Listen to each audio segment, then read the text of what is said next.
നമ്മളിപ്പോ ഓടിക്കുന്നത് BMW-യുടെ 320 LD എന്ന് പറഞ്ഞിട്ടുള്ള ഒരു മോഡലാണ്. ഈ ഒരു മോഡലിൽ റിവേഴ്സ് അസിസ്റ്റ് എന്ന് പറഞ്ഞിട്ടുള്ള ഒരു ഫീച്ചർ വരുന്നുണ്ട്. അതൊന്ന് നമുക്ക് ചെക്ക് ചെയ്ത് നോക്കാം. നമ്മൾ ആദ്യത്തെ ഒരു കാറിന്റെ അടുത്ത് നമ്മൾ പാർക്ക് ചെയ്യാൻ പോവാണ്. പാർക്ക് ചെയ്തതിനു ശേഷം ഇൻ കേസ് നമുക്ക് എന്തെങ്കിലും കാരണത്താൽ റിവേഴ്സ് എടുക്കാൻ പറ്റുന്നില്ല എന്നുള്ളൊരു ബുദ്ധിമുട്ട് തോന്നുകയാണെങ്കിൽ പേടിക്കേണ്ട ആവശ്യമില്ല. It's BMW. നമുക്കിവിടെ പാർക്ക് അസിസ്റ്റ് ക്ലിക്ക് ചെയ്തതിനു ശേഷം റിവേഴ്സ് അസിസ്റ്റ് സെലക്ട് ചെയ്തതിനു ശേഷം നമ്മൾ ചുമ്മാ ആക്സലറേറ്റർ ഇങ്ങനെ പുള്ള് ചെയ്ത് കൊടുക്കുക. റിവേഴ്സ് ഗിയറിലൂടെ ഇടണം.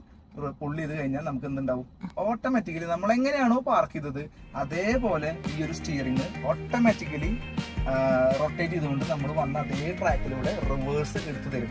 അത് കുറച്ച് ദൂരം ഒന്നല്ല കേട്ടോ, 50 മീറ്റർ വരെ അതേ സെറ്റിംഗ്സ് വർക്ക് ചെയ്യുന്നതാണ്. ഇപ്പോഴത്തെ 23 മീറ്റേഴ്സ് വരെ ഇനി ബാക്കിയുണ്ട്. അത്രയും മീറ്റർ വരെ നമ്മൾ സഞ്ചരിച്ച മെമ്മറി, അതായത് ലാസ്റ്റ് 50 മീറ്റേഴ്സിന്റെ മെമ്മറി എപ്പോഴും ഈ ഒരു വണ്ടി മനസ്സിൽ വെക്കുന്നതാണ് മറ്റൊരു പ്രത്യേകത. അത് വെച്ച് നമുക്ക് റിവേഴ്സ് ഈസി ആയിട്ട് ഇതുപോലെ എടുക്കാൻ സാധിക്കും. ഇനി നമുക്ക് പാർക്കിംഗ് വേണമെങ്കിൽ പാർക്കിംഗ് അസിസ്റ്റൻസ് കൂടി ഈ ഒരു വണ്ടിയിൽ വരുന്നുണ്ട്. ഇത്ര രസകരമായിട്ടുള്ള വീഡിയോസിന് വേണ്ടി